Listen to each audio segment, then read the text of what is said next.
पायथ्याशी.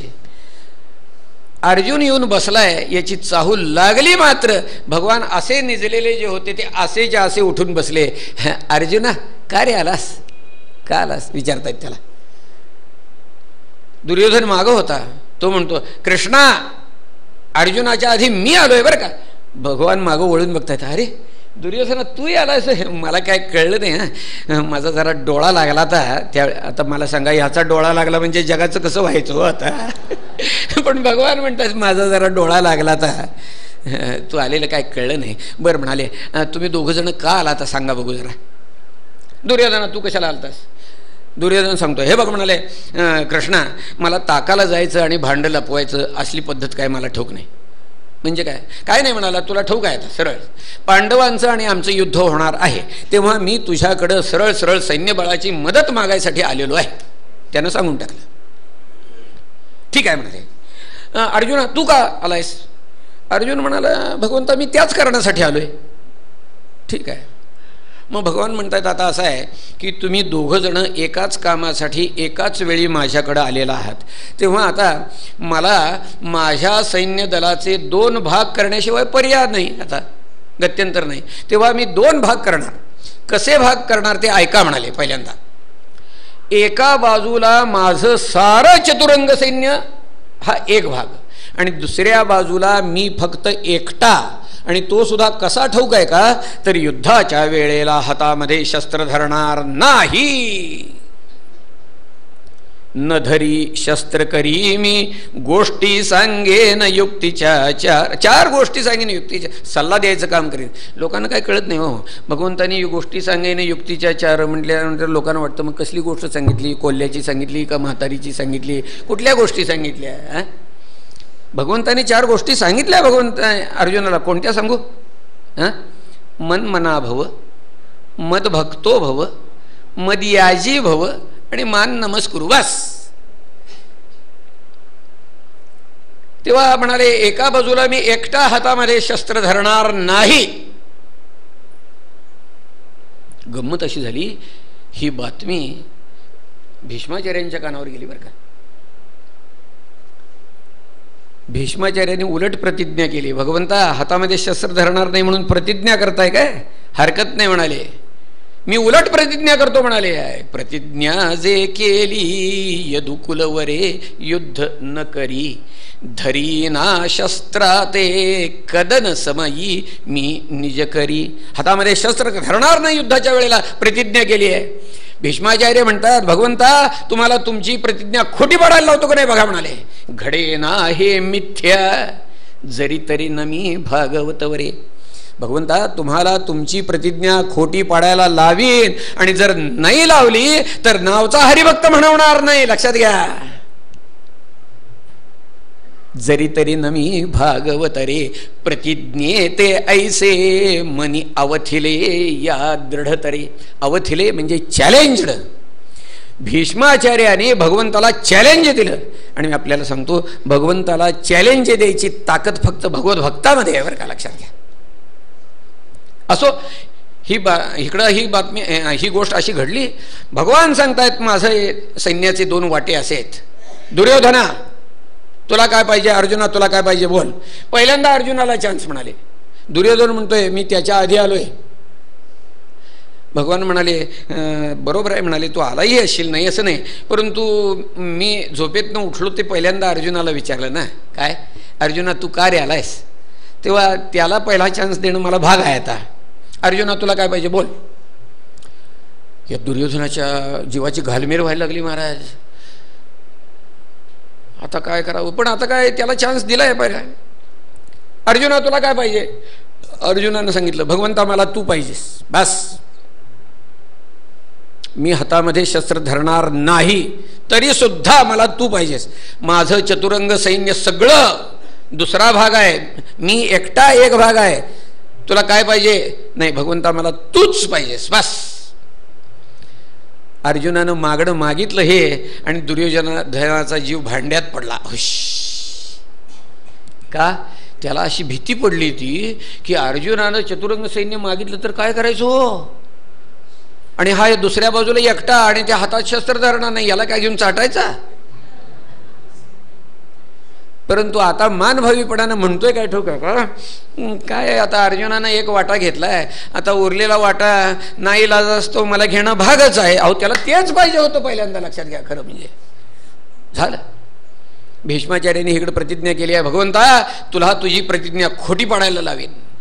आणि मग आपल्याला सांगतो तू भारतीय युद्धातला दिवस उजाडला. आज भीष्माचार्य आणि अर्जुन हे समोर समोर उभे ठाकलेले आहेत महाराज. आणि आज भीष्माचार्यांनी अक्षरशः अर्जुनावर असं जबरदस्त शरसंधान केलं, अर्जुनाची हवेलंडी उडाली महाराज. एवढा नरवीर म्हणवणारा अर्जुन काय चाले ना, जगतोय का मरतोय अशी परिस्थिती निर्माण झाली महाराज.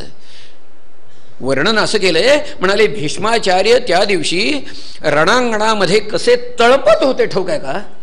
म्हणाले भीष्म ग्रीष्म तरणीसा अर्जुन हेमंत तरणीसा गमला. तरणी म्हणजे सूर्य. भीष्म ग्रीष्म तरणीसा, ग्रीष्म तरणी ग्रीष्म ऋतूतला सूर्य. आपण म्हणतो बघा वैशाख वणवा, ग्रीष्म ऋतूमध्ये अक्षरशः सूर्यनारायण आग ओकतो, त्याप्रमाणे भीष्माचार्य आज अक्षरशः आग ओकत होते. लक्षात घ्या. भीष्म ग्रीष्म तरणीसा अर्जुन हेमंत तरणीसा गमला. भीष्माचार्य ग्रीष्म ऋतूतल्या सूर्यासारखे आहेत आणि हा अर्जुन आज कसा आहे ठाऊक आहे का, हेमंत तरणीसा. हेमंत ऋतूतला सूर्य म्हणजे कसा असतो ठाऊक आहे ना तुम्हाला, असा फिकट फिकट अॅनिमिया झाल्यासारखा. अरे च्या काय त्याचं ते ल्यूक वॉर्म, अरे काय त्याचं काय चाले ना महाराज. जबरदस्त शरसंधान भीष्माचार्य करतायत. हा आता अर्जुन जगतोय का मरतोय अशी पाळी आली महाराज. खरं म्हणजे अशा परिस्थितीमध्ये भगवंताला भीष्माचार्यांचा राग यायला पाहिजे होता का नाही हो. का तर अर्जुनाच्या कैवारानं भगवान रणांगणामध्ये आलेले आहेत, त्या अर्जुनाची अशी परिस्थिती केली तर त्या भीष्माचार्यांचा राग यायला पाहिजे होता. परंतु भगवंताला भीष्माचार्यांचा राग आला नाही, अर्जुनाचा राग आला. का एवढा तरणा बांड म्हणवतोय, स्वतःला नरवीर म्हणवतोय, एवढा म्हातारा ऐकत नाही. कोण? भीष्माचार्य. भीष्माचार्यांचं युद्धाच्या वेळेला वय वर्षे 160 होतं आणि अर्जुन तरणा बांड 80 वर्षाचा होता. लक्षात घ्या. हो, तरणा बांड 80 वर्षाचा. पण काय करतंय, पदरी पडलं पवित्र झालं म्हणतात की नाही. आता एकदा कैवार घेतलेला आहे, आता काय करायचं. शेवटी आता जगतोय का मरतोय अशी पाळी आली. त्यावेळेला शेवटी भगवंतांनी आपल्या हातातले लगाम खाली टाकले आणि रथाखाली उडी घेतली. असे अस्वस्थ झाले, बघतायत हातामध्ये काय घ्यावं. बऱ्याच तलवारी मोडक्या तोडक्या पडलेल्या होत्या. एका मोडक्या तलवारीच्या मुठीला असे हात घालायला गेले भगवान, तवर शब्द आठवले, नधरी शस्त्र करी मी. अरेच्या, हात मागं आला महाराज. हो, हात मागं फिरला. आता काय करावं मनाशी विचार केला. तिथे एक रथ मोडून पडलेला होता, त्याचं एक चाक पडलेलं होतं. ते चाक हातात घेतलं. त्या हातामध्ये चाक घेत, आता काहीतरी मारायला हातात घेतल्यावर ते काय शस्त्रच झाले की ते. शस्त्र काय ना अस्त्र काय. शस्त्र कशाला म्हणायचं आणि अस्त्र कशाला म्हणायचं, याच्यात थोडीशी वर्गवारी आहे. काय शस्त्र जे असतं ते हातात घेऊन मारायचं असतं. शस्त्र जे असतं ते हातात घेऊन मारतात आणि अस्त्र असतं ते फेकून मारायचं असतं. लक्षात घ्या. हां, अस्त्र फेकून मारतात, शस्त्र हातात घेऊन मारतात. मला सांगा बघू, मग चप्पल हे अस्त्र आहे का शस्त्र आहे सांगा बघू. हातात घेऊन मारायचं झालं तर ते शस्त्र आहे आणि वक्त्याच्या अंगावर जर बूट फेकायला तर ना परवा तर त्यावेळेला ते अस्त्र आहे महाराज. लक्षात. हातात चाक घेऊन हातात घेऊन मारलं तर ते शस्त्र झालं, फेकून मारलं तर अस्त्र. हातामध्ये चाक घेतलंय, पळवाट आहे बरं काही. हां, ते काय लिस्टमधलं काय शस्त्र नाही आहे, मान्य आहे, ठीक आहे. हातामध्ये रथाचं चाक घेतलंय आणि भीष्माचार्यांच्या अंगावर भगवान धावून गेलेत महाराज. लक्षात घ्या. हत्तीच्या गंडस्थळावर ज्याप्रमाणे एखादा सिंहाचा छावा झेप घेतो, त्याप्रमाणे भगवान भीष्माचार्यांच्या अंगावर त्यांना ठार मारण्यासाठी म्हणून धावून गेलेत महाराज. भीष्माचार्यांच्या अंगावर धावून जाताना असताना भगवान इतके संतप्त झालेले होते. भागवतकारांनी वर्णन केले की भगवंताच्या पदाघातानं ही पृथ्वी अक्षरशः अशी हादरत होते. दण दण दण दण पावलं टाकत भगवान धावत निघालेले आहेत. भगवान आपल्या अंगावर धावून येत आहेत हे बघितल्यानंतर भीष्माचार्याने आपल्या हातातले धनुष्यबाण खाली ठेवले महाराज आणि हात जोडले. भगवंता अहो म्हणाले ते चाक कशाला घेतलंय हो हातामध्ये. ये रथावरी झणी यदुराया खडग देईन विकोश कराया. भगवंता अहो त्या हातातलं चाक टाकून द्या म्हणाले. माझ्या कमरेला असलेल्या म्यानातलं खडग मी आपल्या हातामध्ये देतो. ते खडग आपण आपल्या हातात घ्या. त्यानं माझं मस्तक धडा वेगळं करा. ते माझं मस्तक आपल्या पदकमलावर पडेल आणि हा प्रसंग पाहणारे सारे या रणांगणावरचे योद्धे म्हणतील की आज हा भीष्म धन्य झाला म्हणाले. बस ये रथावरी झणी यदुराया खडग देईन विकोश कराया तोडी मस्तक पडो चरणीया धन्य होईन सदा चरणीया. बस स्वनिगममपहाय मत्प्रतिज्ञामृतमधिकर्तुमवप्लुतो रथस्थः धृतरथचरणो अभ्ययाच्चलद्गुः हरिर्वहन्तुमिभङ्गतोत्तरीयः शीतविशिखहतो विशीर्णदंशक्षतज परिप्लुत आततायिनो मे प्रसभमभिससारमद्वधार्थं स भवतु मे भगवान् गतिर्मुकुन्दः. विजयरथ कुटुंब आत्ततोत्रे. भगवंता अर्जुनाचं सारथ्य करत असताना तुझ्याकडे पाहत पाहत पाहत ज्या योद्ध्याने रणांगणावर आपले देह ठेवले ना हे सारे योद्धे भगवंता तुझ्या स्वरूपाला प्राप्त झाले म्हणाले. बस विजयरथ कुटुंब आत्ततोत्रे धृत हय रश्मीन तच्छ्रिये क्षणीये भगवते रतिरस्तु मे मुमूर्षोर यमिह निरीक्ष हता गता स्वरूपम. ललित. आता पुढचा प्रसंग आहे त्यांच्या जीवनामध्ये घडलेले प्रसंग, भगवंताच्या जीवनातले काही प्रसंग, ठळक प्रसंग त्यांच्या डोळ्यासमोर आलेले आहेत. आता जो प्रसंग आहे तो गोकुळातला प्रसंग आहे बरं का. भीष्माचार्य म्हणतात भगवंता ललित गती विलास वलगुहास प्रणय निरीक्षण कल्पितो रुमाना कृतमनु कृतवत्य उन्मदांधाः प्रकृतिमगन किल यस्य गोपवधवा. भगवंता ललित गती विलास वलगुहास प्रणय निरीक्षण या योगे तुम्ही ज्या गोपिकांचा बहुमान केला. या गोपिका कशा तर म्हणाले कृतम अनुकृतवती. भगवंता ह्या गोपिकांनी तुझ्या चरित्राचं नाटक केलं म्हणाल्या. दशमस्कंधामध्ये हा प्रसंग येणार आहे महाराज लक्षात घ्या. रासक्रीडेच्या वेळेला ज्या वेळेला त्या गोपिकांच्या मनामध्ये अहंकार निर्माण झाला त्यावेळेला भगवान अंतर्धान पावले आणि ह्या गोपिका वेड्या पिशाप्रमाणे करायला लागल्या, भ्रमिष्ठासारखं करायला लागल्या. आणि त्यावेळेला ह्या साऱ्या गोपिकांनी भगवंताच्या चरित्राचं नाटक केलं. काय केलं ठाऊक आहे का. एक गोपी कृष्ण झाली, एक गोपी पूतना झाली, एक गोपी कृष्ण झाली, एक गोपी शकट झाली, एक गोपी कृष्ण झाली, एक गोपी तृणावर्त झाली, एक गोपी कृष्ण झाली, एक गोपी अघासुर झाली. आणि अशा पद्धतीनं कृष्णलीलांचं अनुकरण या गोपिकाने केलं. भीष्माचार्य म्हणतात भगवंता तुझ्या चरित्राचं नाटक करणाऱ्या या गोपिका तुझ्या स्वरूपाला प्राप्त झाल्या म्हणाले. ललित गतिविलास वलगुहास प्रणय निरीक्षण कल्पितो रुमाना कृतमनु कृतवत्य उन्मदांधाः प्रकृतिमगन किल यस्य गोपवधवा. आणखी एक प्रसंग त्यांच्या डोळ्यासमोर आलेला आहे. कोणता. राजसू यज्ञाच्या वेळेचा. मुनिगण नृपवर्य संकुलेंत सदस्य युधिष्ठिर. राजसू यज्ञाच्या वेळेला भगवंताला अग्रपूजेचा मान दिलेला होता ना तो प्रसंग. अशा तऱ्हेचे हे प्रसंग त्यांच्या डोळ्यासमोर आलेले आहेत. आणि शेवटी भीष्माचार्याने तमे मम हमजम शरीर भाजाम हृदिहृदिधिष्ठितमात्मकल्पितानां प्रतिदृशमेव नैकधारकमेकं समधिगतोस्मि विधूत भेद मोहः. आपली चित्तवृत्ती भगवत्पद कमलाशी लावलेली आहे आणि त्यांनी सोंत श्वास उपारमत शेवटचा श्वास घेतला महाराज. बस तत्र दुंदुभयो नेदुः देवमानववादिता. त्यावेळेला आकाशामध्ये दुंदुभी वाजल्या असं भागवतकारांनी वर्णन केलेलं आहे. ही जी स्तुती आहे भीष्माचार्यांची ती श्रीमद भागवतामध्ये भीष्मस्तुती म्हणून प्रसिद्ध आहे. ह्याचे जे श्लोक आहेत ते मी एकदा म्हणणार आहे. आज थोडासा उशीर झाला आहे आता काय, परंतु आपण इथं त्यासाठीच आलो आहे. त्यासाठीच आलो आहे बरोबर. तर हे स्तोत्र आपण म्हणणार आहे आणि या स्तोत्रानंतर त्या स्तोत्रावर थोडासा स्वैर अनुवाद आमच्या वडील बंधूंनी केलेला आहे. त्यातल्या काही आर्यावृत्तात केलेला आहे. इथं जे स्तुती केलेली आहे ते जे वृत्त आहे ते पुष्पिताग्र वृत्त आहे. परंतु त्याचं रूपांतर जे केलेलं आहे ते आर्यावृत्तात आहे. त्यातल्या काही एक 7-8 आर्या नमुन्यादाखल इथं जे पुस्तक आपल्या हातात आहे त्यामध्ये हे दोन्ही आहे. जी भीष्मस्तुती आहे भागवतातली आणि ते आर्यावृत्तात केलेला तो स्वैर अनुवादही आहे. त्यातले एक 5-7 आर्या एक नमुन्यादाखल आमचे बंधू म्हणून दाखवतील. त्याच्या आधी पहिल्यांदा आपण ही भीष्मस्तुती इथं म्हणणार आहे. मी शांतपणानं एक एक श्लोक म्हणतो, आपण फॉलो करा नुसतं. म्हणजे ज्यांना वाचायला येत असेल त्याने वाचावं, नसेल त्याने नजर फिरवावी.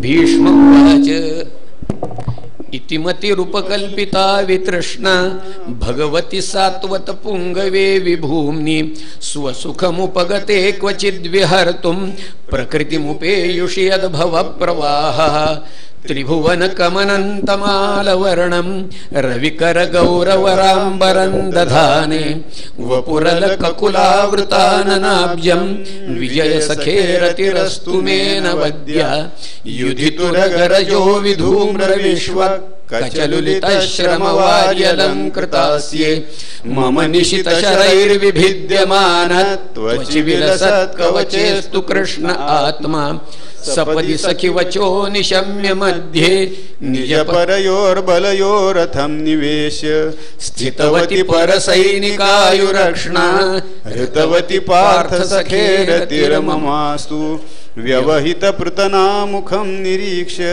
स्वजनवधाद्विमुखस्य दोषबुद्ध्या कुमतिमहरदात्मविद्यया यश्चरणरतिः परमस्य तस्य मेस्तु स्वनिगममपहाय मत्प्रतिज्ञा मृतमधिकर्तुमवप्लुतो रथस्थः धृतरथचरणोऽभ्ययाच्चलद्गुः हरिरिव हन्तुमिभं गतोत्तरीयः शितविशिखहतो विशीर्णदंशः क्षतजपरिप्लुताततायिनो मे प्रसभमभिससारमद्वधार्थं स भवतु मे भगवान् गतिर्मुकुन्दः विजय रथ कुटुंब आततोत्रे धृतहयरश्मिनि तच्छ्रिये क्षणीये भगवती रतिरस्तु मे मुमूर्षोर् यमिह निरीक्ष्य हतागताः स्वरूपं ललितगतिविलासवल्गुहास प्रणय निरीक्षण कल्पितोरुमानाः कृतमनुकृतवत्य उन्मदान्धाः प्रकृतिमगन् किल यस्य गोपवध्वः मुनिगणनृपवर्य संकुलेन्तः सदसि युधिष्ठिर राजसूय एषाम् अर्हणमुपवेदईक्षणीयो मम दृशिगोचर एष आविरात्मा तमिमहमजं शरीरभाजां हृदिधिष्ठितमात्मकल्पितानां प्रतिदृशमिव नैकधार्कमेकं समधिगतोऽस्मि विधूतभेदमोहः.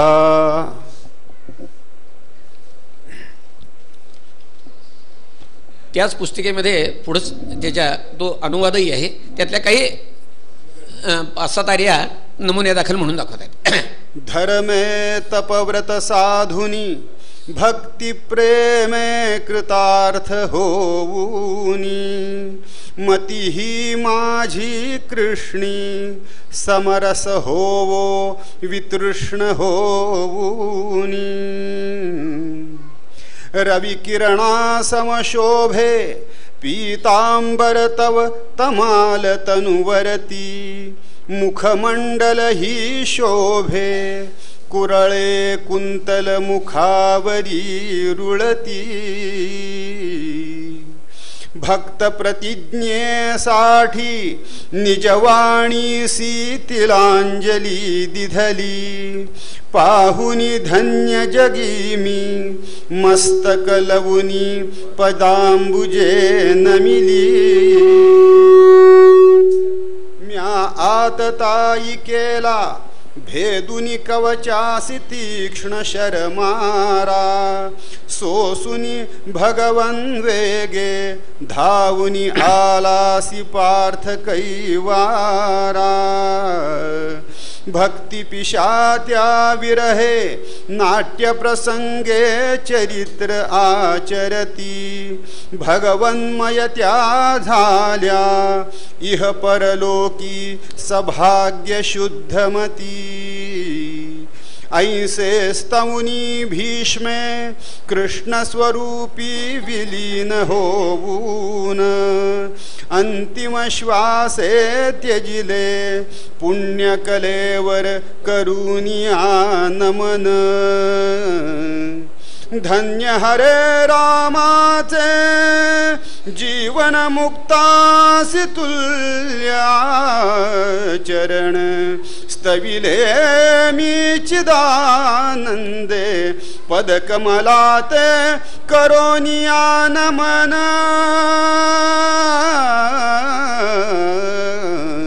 गोपाल कृष्ण महाराज की जय. असो, अशा ही तऱ्हेनं ही कथा सुताने शौनकानं सांगितली. आता उद्या परीक्षित राजाला सांगेल बहुतेक. असो, तीच कथा यथामती यथाशक्ती आणि यथा अवकाश श्रोतृचरणारविंदी अर्पण केली. कायेन वाचा मनसेंद्रियैर्वा बुद्ध्यात्मना वा प्रकृते स्वभावात् करोमि यद्यत् सकलं परस्मै नारायणायेति समर्पयामि. कुंडलीक वरदा हरि विठ्ठल पार्वती पते हर हर महादेव सीताकांत स्मरण जय जय राम. हरये नमः हरये नमः हरये नमः. श्री शुकाचार्य महाराज की जय. श्री वृंदावन चंद्र की जय. जय जय भगवतम प्रभो नारायण वासुदेव श्री हरे.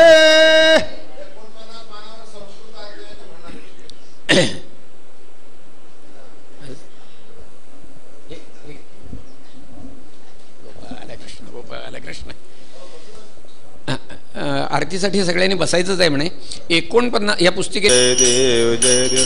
स्कंधैर्द्वादश संख्यैरध्यायैरङ्गैः पञ्चत्रिंशत्त्रिशतैशत सिन्धुतरङ्गैः शोभितमष्टादशसाहस्रं तमजस्रं प्रतिघस्रं संसेवे हतमोहतमिस्रं. जय जय भगवन् श्रीमद्भागवताकारम् त्वामहमविकारं. जय देव जय देव. भक्त्यैकपरार्थं त्वां धर्मोत्कर्षपरं श्रीकृष्णं जानेऽर्जुनमतविख्यातिकरम् आविद्वद्गोपालाङ्गनकृतसुखनिकरं श्रवणात् कीर्तनमननात् नमनात्तापहरं. जय जय भगवन् श्रीमद्भागवताकारं हरि अवतारं वन्दे त्वामहमविकारं. जय देव जय देव. अघवत्या संहारं गोवर्धननिरतं विधिनारदशुककीर्तितमुद्धाराभिरतम् अनिरुद्धार्थक शिवविग्रहि कामप्रभवं नवरसमभिरामपदं सततोद्भवमभवम्. जय जय भगवन् श्रीमद्भागवताकारं हरि अवतारं वन्दे त्वामहमविकारं. जय देव जय देव. त्वद्रससेवी मनुतेन परब्रह्मसुखं भक्तिज्ञानविरतयोऽभियन्ति तं सुसुखं. तं मन्यन्ते मुनयः कृतनिःशेषमखं काशीनाथोऽपि नमति तत्पदयुगलनखं. जय जय भगवन् श्रीमद्भागवताकारं हरि अवतारं वन्दे त्वामहमविकारं. जय देव जय देव. कायेन वाचा मनसेन्द्रियैर्वा बुद्ध्यात्मना वा प्रकृतिस्वभावात् करोमि यद्यत् सकलं परस्मै नारायणाय समर्पयामि. अच्युतं रामनारायणं कृष्णदामोदरं वासुदेवं हरिं श्रीधरं माधवं गोपिकावल्लभं जानकीनायकं रामचन्द्रं भजे. हरे राम राम राम हरे हरे. हरे कृष्ण हरे राम राम राम हरे हरे. हरे कृष्ण कृष्ण कृष्ण हरे हरे. हरे राम राम राम हरे हरे. महार्तिक्यदीपं समर्पयामि. ओं स्वस्ति. ओं गणानां त्वा गणपतिं हवामहे कविं कवीनामुपमश्रवस्तमं ब्रह्मणां ब्रह्मणस्पदान शृण्वन्नुतविश्चितसाधनं. राजाधिराजाय प्रसय्य साहिने नमो वै श्रवणाय समे कामान् कामकामाय मह्यं कामेश्वरो वै शृणोतु ददातु. वीराज वै श्रवणाय महाराजाय नमः. ओं स्वस्ति. साम्राज्यं भौज्यं स्वराज्यं महाराजमाधिपत्यमयं समन्तपर्यायी स्यात् सार्वभौमस्सार्वायुषान् दादापरार्ध पृथिव्यै समुद्रपर्यन्ताया एकराणिते तदप्येषश्लोकोऽभिगीतो मरुतफलवे मरुतस्यावसनगृहे आवीक्षतस्य कामप्रेर्विश्वे देवाः सभा नारायणाय विद्महे वासुदेवाय धीमहि तन्नो विष्णु प्रचोदयात् मंत्रपुष्पाञ्जलिं समर्पयामि महार्तिक्यदीपं तथा च मंत्रपुष्पाञ्जलिं समर्पयामि छत्रं चामरं गीतं नृत्यं वाद्यं समस्तराज्योपचारार्थे अक्षतां समर्पयामि प्रदक्षिणनमस्कारं समर्पयामि अनेन प्रदोषकालपञ्चोपचारपूजने श्री भगवान गोपाल कृष्ण देवता प्रियंता मंगलमूर्ति मोरे गोपाल कृष्ण भगवान की जय। पार्वती पते हर हर महादेव सीताकांत स्मरण जय जय राम हरे नमः हरे नमः हरे नमः। श्री शुकाचार्य महाराज की जय। श्री वृंदावन चंद्र की जय। जय जय भगवत्तम प्रभो नारायण वासुदेव श्री हरे। सूचना आहे उद्याच्या कार्यक्रमाची। उद्या सकाळी 7:30ला संहिता वाचन सुरू। कृष्ण हरे हरे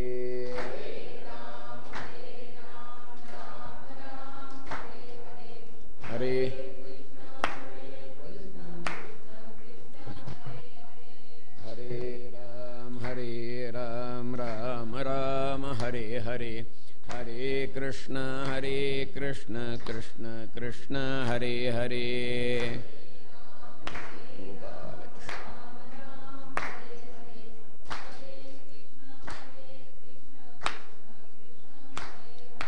हरे राम राम राम हरे हरे हरे कृष्ण कृष्ण कृष्ण हरे हरे।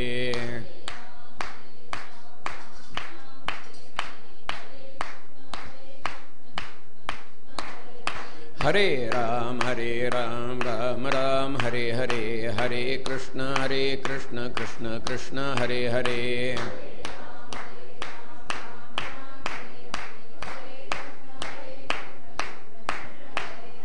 पुंडलीकवरदा हरि विठ्ठल पार्वती पते हर हर महादेव सीताकांत स्मरण जय जय राम हरये नमः हरये नमः हरये नमः।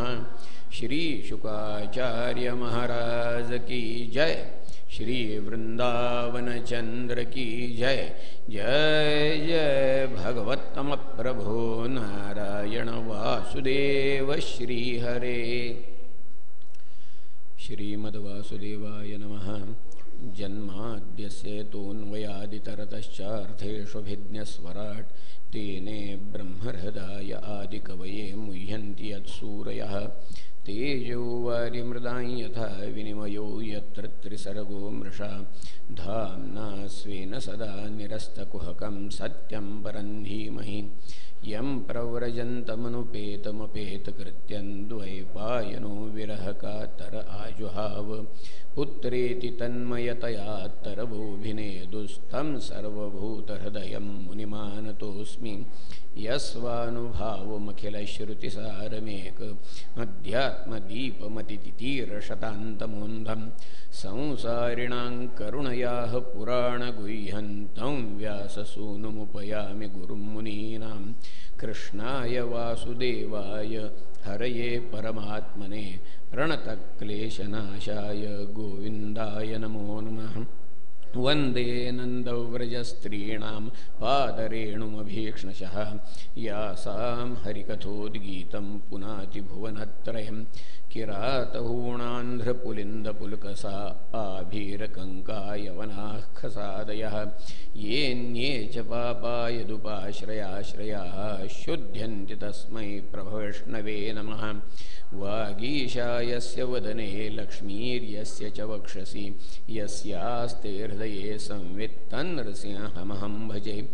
अज्ञानान्धस्य लोकस्य ज्ञानाञ्जनशलाकया चक्षुरुन्मीलितं येन तस्मै श्री गुरवे नमः.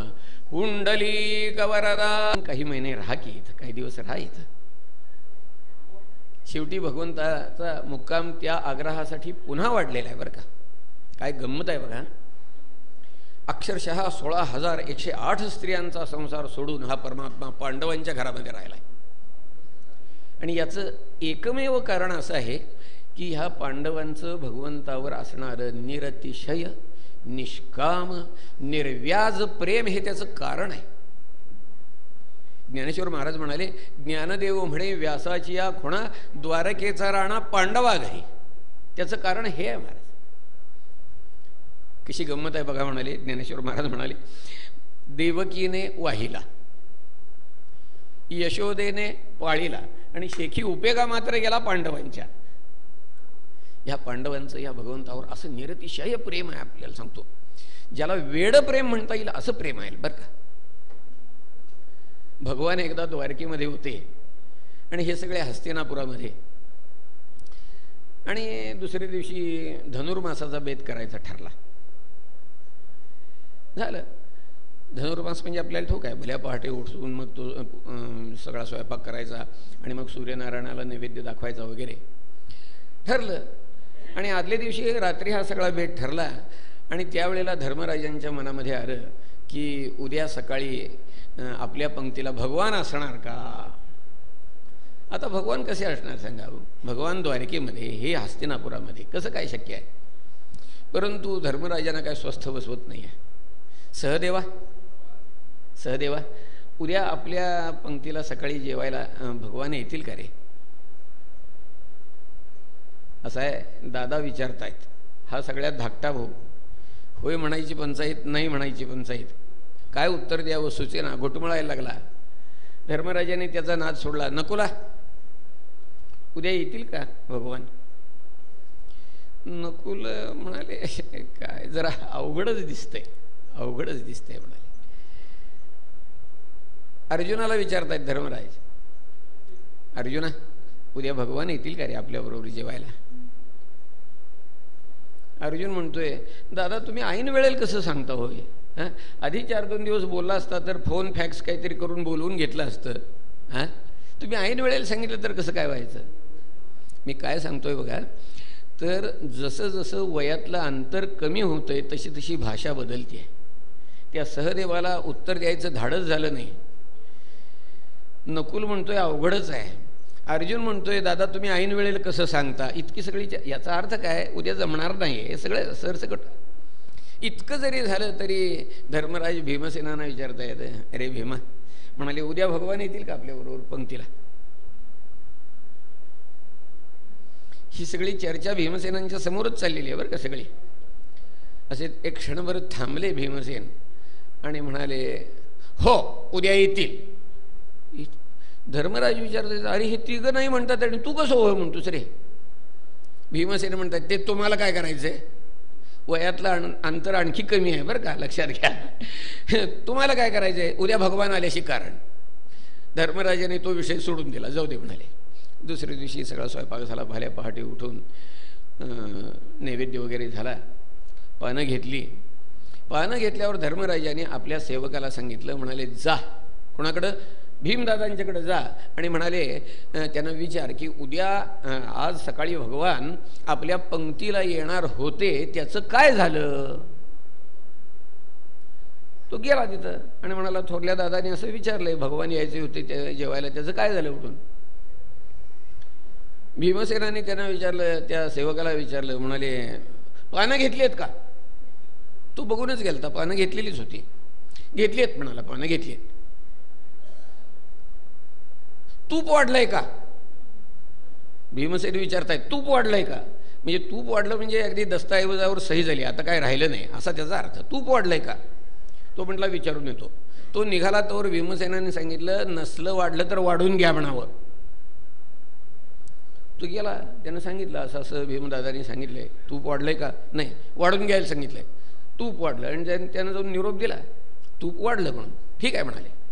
भीमसेन उठले, शस्त्रागारामध्ये गेले, एवढी प्रचंड गदा घेतली तुम्हाला सांगतो, अंगणामध्ये आले आणि अशी गार गार गार गार गार गार फिरवून जे अशी दिलीवरती भिरकटून आणि खाली मस्तक करून उभे राहिलेत. मला वर्ण गदा आली सर्रकन, अक्षरशः तुम्हाला सांगतो क्षणार्धाचा विलंब जर झाला असता तर ती गदा डोक्यात पडली असती. परंतु सर्वव्यापी हा परमात्मा आपल्याला सांगतो ती गदा अशी डोक्यामध्ये पडणार इतक्यामध्ये भगवंतानी वरच्यावर झेलली. आणि भगवान विचारतात, हो भीमदादा, हो भीमसेन दादा बरं का त्यांची, भीमसेन हे भगवान आणि अर्जुन हे समवयस्क, हे दादा. अहो दादा म्हणाले, हा काय प्रकार आहे म्हणे. भीमसेन म्हणतायत, जसा यक्ष तसा बळी म्हणाले. म्हणजे काय, आमच्या दादांना म्हणाले तुम्ही जर ऐन वेळेला यायला पाहिजे असेल तर दुसरा मार्ग काय आहे म्हणाले, दुसरा मार्ग नाही म्हणाले.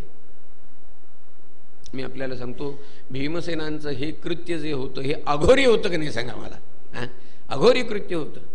परंतु तरीसुद्धा मी आपल्याला सांगतो की हा भीमसेनांचा अघोरी कृत्याचा चेक वटला बरं का, लक्षात घ्या, वटला.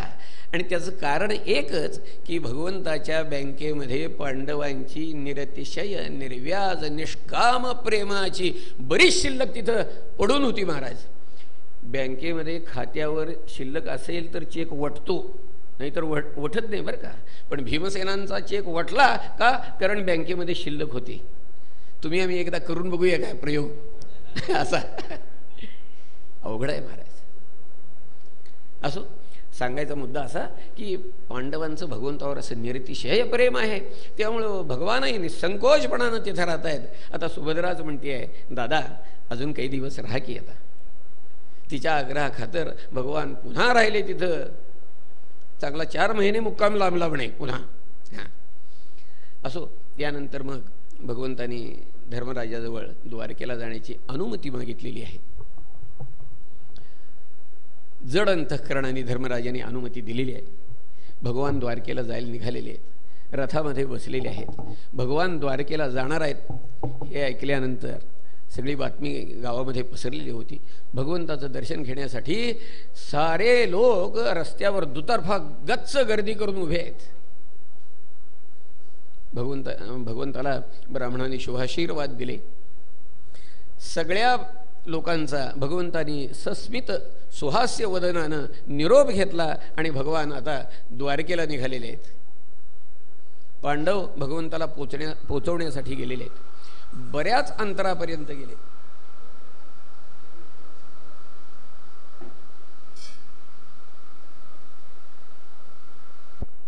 त्यांचं काय मागं फिरायचं लक्षण दिसेना. म्हटल्यावर भगवंतानी त्यांना आग्रहपूर्वक परत पाठवलेलं आहे. आणि उद्धव आणि सात्यकी यांना बरोबर घेऊन भगवान द्वारकेला मार्गस्थ झालेले आहेत. इकडं द्वारकेमध्ये भगवान येणार आहेत ही बातमी आधीच पोचलेली होती. त्यामुळं सारी द्वारका नगरी भगवंताच्या स्वागतासाठी सज्ज झालेली होती महाराज. ठिकठिकाणी कमानी उभ्या केलेल्या होत्या, तोरणं लावलेली होती, गुढ्या उभ्या केलेल्या होत्या. रस्त्यावरनं केशर कुंकुम कस्तुरी यांचे सडे घातलेले होते. ज्या राजपथावरून भगवान जाणार त्या राजपथावरील दोन्ही बाजूच्या घरांच्या ओट्यावरनं सारी मंगलकारक सामग्री जी आहे ती ठेवलेली होती. अक्षता, धूप, दीप, पाण्यानं भरलेले कलश, दही, उसांच्या मोळ्या, फळफळावळ या सगळ्या मंगलकारक वस्तू म्हणून मान्य केलेल्या आहेत शास्त्रानं. तेव्हा या सगळ्या त्या ठिकाणी ठेवलेल्या होत्या. सारी द्वारका नगरी भगवंताची वाट पाहते महाराज. जसे भगवान द्वारकेजवळ आले तसा भगवंतानी आपल्या हातातला पांचजन्य शंख होता त्याचा नाद केला महाराज. बस, भगवंताच्या हातातला तो शंख कसा दिसत होता म्हणे त्याचं वर्णन केलंय. सौच्यकाशे धवलो दोरो दोरुक्रमस्या धर शोण शोणिम दाधमायमान करकंज संपुटे यथाब्जखंडे कलहंस उत्स्वनः. भागवतकारांनी काय सुंदर उपमा दिली आपल्याला सांगतो. भागवतकार म्हणतात की आपल्या कलकलाटानं सारा आसमंत निनादून टाकणारा एखादा भला मोठा पांढरा शुभ्र राजहंस रक्तवर्ण कमळांच्या ताटव्यामध्ये येऊन बसल्यानंतर त्या रक्तवर्ण कमळांची रक्तिमा त्याच्या पांढऱ्या शुभ्र शरीरावर परावर्तित झाल्या कारणानं जसा शोभून दिसतो त्याप्रमाणे भगवंताच्या हातातला तो शंख कसा पुन्हा पुन्हा पुन्हा वाजवला जाणारा, भॉ भॉ भॉ भॉ भॉ भगवंताने आवाज केला शंखाचा, पुन्हा पुन्हा वाजवला जाणारा तो शंख भगवंताच्या तळहाताची आणि अधरोष्ठाची रक्तिमा त्या शंखामध्ये प्रतिबिंबित झाल्या कारणानं अतिशय शोभून दिसत होता म्हणाले. बस भगवंताचा हा शंखनाद जेव्हा असा द्वारकेमध्ये घुमला त्यावेळेला भगवान आल्याची बातमी वाऱ्यासारखी द्वारकेमध्ये पसरली. महाराज हातातली सारी कामं टाकून सारे प्रजाजन भगवंताच्या स्वागतासाठी वेशीवर आलेले आहेत. वडीलधारी माणसं आलेली आहेत. वसुदेव आले, बलराम आले, उग्रसेन आले, सांब, प्रद्युम्न इत्यादी कृष्णकुमार आले. भगवान येणार आहेत म्हणून शुभशकुनासाठी गजराज पुढं पाठवलेला आहे. महाराज सारी मंगल सामग्री आपल्या हातामध्ये घेतलेली आहे आणि ब्राह्मण स्वस्तिपाठ म्हणायला लागलेले आहेत. साऱ्या द्वारकावासी स्त्रिया भगवंताच्या स्वागतासाठी त्यावेळेला नटून थटून मेकअप करून ब्युटी पार्लरमध्ये जाऊन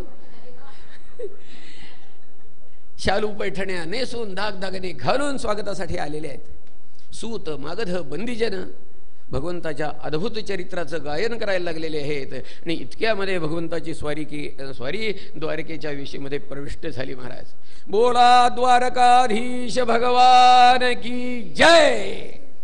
एकच आनंद झाला. महाराज भगवान रथातनं खाली उतरलेले आहेत. गुरुजनांना नमस्कार करून त्यांचे आशीर्वाद घेतलेले आहेत आणि मग त्यानंतर ज्याचा ज्याचा आपलेपणाचा संबंध जसा जसा दाट असेल त्या त्या प्रमाणात ये यथा माम प्रपद्यन्ते, बस त्या त्या प्रमाणामध्ये भगवंतांनी तिथं जमलेल्या प्रत्येकाचा परामर्श घेतलेला आहे. लक्षात घ्या.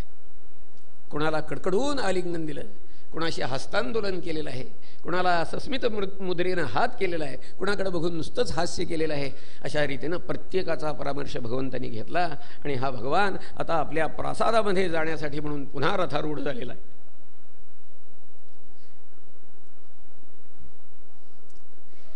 यावेळेला हा परमात्मा कसा शोभून दिसत होता भागवतकारांनी वर्णन केले बरं का.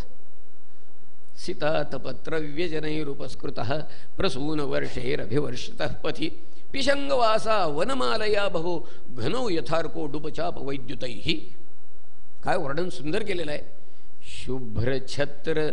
शुभ्रछत्र तळपे रविसे वरी चामरे फिरती दोन शशीपरी पुष्पवृष्टी गमते उडु राशीही पीत अंबर नभे स्थिर वीजही इंद्रचाप सदृशी वनमाला सावळा घनतनुवरिल्याला सूर्य चंद्र उडू चाप वैद्युत मेघकांती हरिला सुशोभित. गोपाल कृष्ण भगवान की जय. काय वर्णन केलंय आपल्याला सांगतो. भगवान बसलेले आहेत आणि भगवंताच्या मस्तकावर छत्र धरलेलं आहे. आतपत्र, आतप याचा अर्थ ऊन, त्र म्हणजे रक्षण करणारं, आतपत्र याचा अर्थ उन्हापासून रक्षण करणारं ते छत्र. ते कसं होतं ठेवू का. भगवंताच्या मस्तकावर धरलेलं जे छत्र होतं ते इतकं पांढरं शुभ्र तेजस्वी झगझगीत होतं, जणू काही माध्यान्नीचा सूर्य असावा तसं दिसत होतं. म्हणे माध्यान्नीचा सूर्य बरं का. लक्षात घ्या.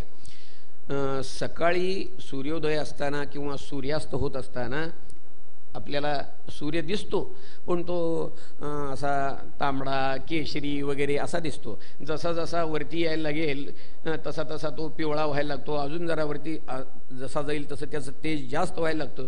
परंतु अगदी मध्यावर आला ज्या वेळेला येतो त्यावेळेला मात्र त्याच्याकडे नजर लावणं शक्य होत नाही, इतका झगझगीत असतो. ते भगवंताच्या मस्तकावर धरलेलं छत्र जे होतं ते माध्यान्नीचा सूर्य ज्याप्रमाणे तेजस्वी झगझगीत असतो तसं ते छत्र झगझगीत होतं. शुभ्र छत्र तळपे रविसेवरी चामरे फिरती दोन शशीपरी. भगवंताच्या दोन्ही बाजूला चौऱ्या ढाळल्या जात होत्या. चौऱ्या पांढऱ्या शुभ्र चौऱ्या. आपण चौरी बघितली असेल नरसोबाच्या वाडीला पालखीच्या वेळेला जर कोणी गेलं असलं तर त्यांना ठाऊक आहे बघा. चांगली अशी मोठी चांदीची मूठ असती आणि त्याला पांढऱ्या शुभ्र केसांचा असा गोंडा असतो त्याचा. आणि दोन बाजूला अशा या पांढऱ्या शुभ्र चौऱ्या दोन बाजूला अशा फिरवल्या जात असताना काय आहे, आपण अंधारामध्ये जर अशी उदकडी अशी फिरवली जोरात तर आपल्याला सर्कल दिसतं बघा, वर्तुळ दिसतं. तसं दोन चौऱ्या अशा जोरात फिरवलेल्या जात असताना झालं काय, त्या दोन चौऱ्या जणू काही चंद्रासारख्या दिसायला लागल्या म्हणे. इकडे एक चंद्र आणि इकडे एक चंद्र. शुभ्र छत्र तळपे रविसेवरी चामरे फिरती दोन शशी परी पुष्पवृष्टी गमते उडुराशी. भगवंताच्या शरीरावर भगवंतावर स्त्रियांनी पुष्पवृष्टी केली. ती पुष्पवृष्टी कशी दिसत होती तर म्हणे नक्षत्रासारखी दिसत होती. काय गंमत आहे सांगतो बरं का. यामध्ये ज्या उपमा आहेत ना ह्या सगळ्या कधी तुम्हाला बघायला मिळणार नाहीत बाहेर. अशा आहेत व्यवहारामध्ये जी उपमा दिली जाते ती आपल्याला ज्या गोष्टी डोळ्याला दिसतात आपल्या अनुभवाला येतात अशा गोष्टींची उपमा दिली जाते. परंतु इथं ज्या उपमा दिलेल्या आहेत त्या अशा आहेत की ह्या गोष्टी आपल्याला एकत्र कधी दिसणार नाहीत. मला सांगा बघू, मध्यान्नीचा सूर्यवरती तळपत असताना चंद्र कोणी बघितलाय का हो? नाही. वादासाठी धरा काय चंद्र बघितलाय कोणी? अरे पण एक चंद्र का दोन चंद्र? इथं दोन चंद्र आहेत असं वर्णन केलेलं आहे, लक्षात घ्या. दोन चंद्र कधी दिसणारच नाहीत. आता मला सांगा, जर चंद्र दिसणार नाही तर तारका दिसतील का? पण वर्णन करताना असं केलंय, पुष्पवृष्टी गमते उडुराशी, नक्षत्रासारख्या दिसत होत्या. काय शक्य आहे का हो? काय आहे, मोठा प्रकाश जो असतो त्याच्या समोर छोटा प्रकाश लुप्त होऊन जातो. आपण अमावस्येच्या रात्री जर आकाशामध्ये बघाल तर अक्षरशः आकाश असं चम चम चम चम चम चम करत असतं महाराज. वेळ प्रसंगी आपल्या नेहमीच्या अनुभवाची गोष्ट नाही आहे, परंतु जर बारकाईनं बघितलं तर त्या तारकांचं फिक्कट का होईना चांदणं पडतं, लक्षात घ्या. अमावस्येच्या रात्री अशा तारका चमचमत असतात. पण त्याच तारका पौर्णिमेच्या दिवशी बघा, ज्या वेळेला चंद्रबिंब असं आकाशामध्ये येतं त्यावेळेला त्याच्या तेजापुढं सगळ्या त्या तारका लुप्त होऊन जातात. कुठं एखाद दुसरे 4-2 तारका हाताच्या बोटावर मोजता येतील इतपतच दिसतात. का तर मोठ्या प्रकाशासमोर छोटा प्रकाश लुप्त होऊन जातो. आपण प्रयोग करून बघा, 400 वॅटचा एक बल्ब लावायचा आणि त्याच्यासमोर 10 वॅटचा बल्ब एक लावायचा. अक्षरशः त्या 10 वॅटच्या बल्बची भिंतीवर सावली पडते. हे काय होतं तर मोठ्या प्रकाशासमोर छोटा प्रकाश लुप्त होऊन जातो. मग आता सांगा, सूर्यनारायण मध्यान्नीला तळपत असताना चंद्र दिसेल का? दिसणार नाही. तरी सुद्धा दिसेल असं गृहीत धरलं तरी 2 दिसतील का? नाही दिसणार. अशा वेळेलाच पुन्हा तारका दिसतील का? नाही दिसणार. म्हणून याला अभूतोपमा म्हणायचं बरं का. अभूतोपमा, कधी जे बघायला मिळत नाही त्याची उपमा दिलेली आहे. शुभ्रछत्र तळपे रविसेवरी चामरे फिरती दोन शशी परी पुष्पवृष्टी गमते उडुराशी. भगवंतानी परिधान केलेला जो पीतांबर होता ना तो कसा होता? तो झगझगीत होता. किती तेजस्वी, वीज चमकावी त्याप्रमाणे होता. पण मला सांगा, वीज आकाशात जी चमकती ती कशी चमकती हो? चाक, बस क्षणार्धामध्ये लुप्त होती, चाक. परंतु भगवंताचा हा पीतांबर जो आहे ह्या स्थिर विजेप्रमाणे दिसत होता. स्थिर वीज कोणी बघितली आहे का? नाही. पीत अंबर नव्हे स्थिर वीज ही इंद्रचाप सदृशी वनमाला. भगवंताच्या गळ्यामध्ये जी वनमाला होती ती कशी दिसत होती तर म्हणाले ते इंद्रधनुष्याप्रमाणे शोभत होती. आकाशात आपण इंद्रधनुष्य पाहतो असं, परंतु इथं 2 इंद्रधनुष्य आहेत. एक हिकडचा सेक्टर आणि एक हिकडचा सेक्टर, अशी 2 आहेत इंद्रधनुष्य. आकाशामध्ये 2 इंद्रधनुष्य दिसतात वेळप्रसंगी, पण ती कशी असतात ठोका का? एकात एक असतात अशी, आणि त्यांची रंगसंगती एकमेकाच्या विरुद्ध असते, लक्षात घ्या. परंतु इथं तसा प्रकार नाही आहे. एक इकडनं इंद्रधनुष्य आणि एक इकडनं इंद्रधनुष्य म्हणे. इंद्रचाप सदृशी वनमाला सावळा घन तनूवरिल्याला. सूर्य, चंद्र, उडू नक्षत्र, चाप मला सांगा, नक्षत्र आकाशामध्ये चमकत असताना कुणी इंद्रधनुष्य बघितलंय का? नाही. पण उपमा देताना अशी दिलेली आहे, सूर्य चंद्र उडुचाप वैद्युत मेघकांती हरिला सुशोभित गोपाल कृष्ण भगवान की जय. भगवान रथात बसून आपल्या प्रासादाच्या जवळ आलेले आहेत. रथातनं उतरले आणि आपल्या प्रासादामध्ये शिरले. भागवतकार वर्णन करतात, म्हणाले, स एष नरलोकेस्मिन् अवतीर्ण स्वमायया रेमे स्त्रीरत्नकूटस्थो भगवान प्राकृतो यथावास. एखादा सामान्य संसारी मनुष्य आपल्या संसारामध्ये ज्याप्रमाणे रममाण होतो त्याप्रमाणे हा भगवान आपल्या संसारामध्ये रमून गेला म्हणाले. बस. लोक भगवंतावर स्त्रैणपणाचा आक्षेप घेतात बरं का, स्त्रैणपणाचा आक्षेप. त्याला भागवतकारांनी उत्तर दिलंय. ते म्हणाले, लोक मूर्ख आहेत म्हणाले.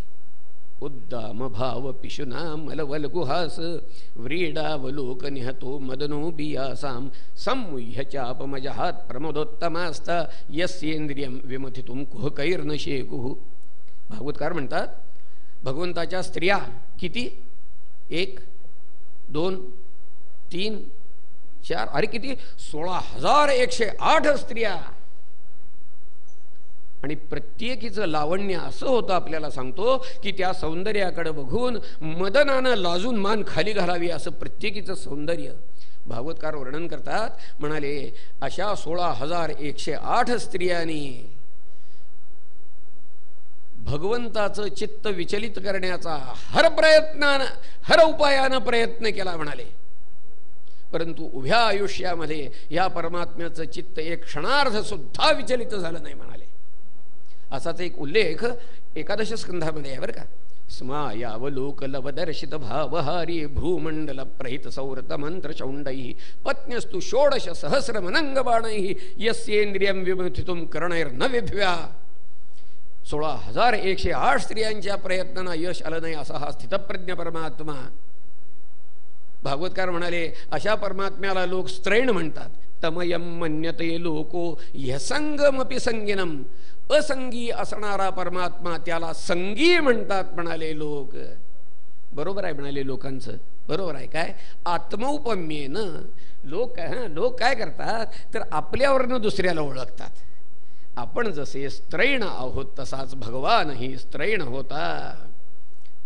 आत्मौपम्येन मनोजम व्यापृणवानो यतो बुधः यतः अबुधः.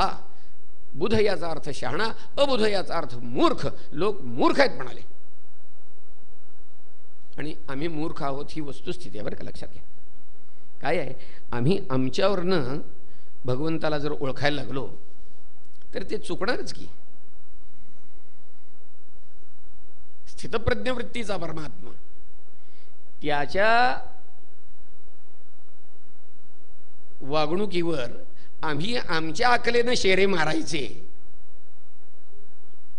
मूर्खपणाचं नाही का सांगा. अहो, स्थितप्रज्ञता कशाशी खातात हे आम्हाला ठाऊक आहे का?